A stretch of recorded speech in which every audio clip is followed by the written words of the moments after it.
नौशरो फिरोज़ मां रिपोर्ट करे रहियो शमन अली कल्होड़ो।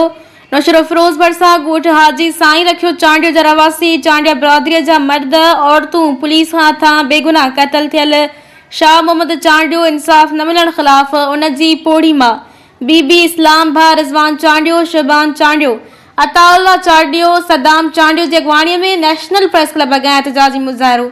मां पारां पेट्रोल हारे तीली ॾियण जी कोशिश पर माण्हुनि खसे वरितो। रोई रोई दाहूं करे बेहाल थी पट ते झुरी पई और मौक़े ते सिंध अमर मीडिया सां ॻाल्हाईंदे चयो त मुंहिंजे पुट खे घर मां खणी विया। मां थाणे ते वियसि। सरदार चांडियो ऐं SHO राजा नवीर चयो त 5 लख ॾे न त राति लाश मिलंदी। मां ग़रीब 10,000 ॾियण जो चयो। मूंखे धिका ॾेई थाणे मां ॿाहिरि कढी छॾियो। भाउ रिज़वान चयो त 4 बजे असांजो भाउ घर मां पुलिस खणी वई। पैसा न ॾियण ते बेगुनाह शहीद करे छॾियो।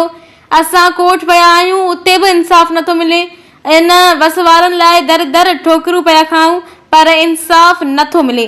असां सुप्रीम कोर्ट खे अपील था करियूं त क़ुरान ते इंक्वायरी कराए वञे। जे असांजो भाउ मुक़ाबले में मारियो आहे त असां चुप करे था वेहूं।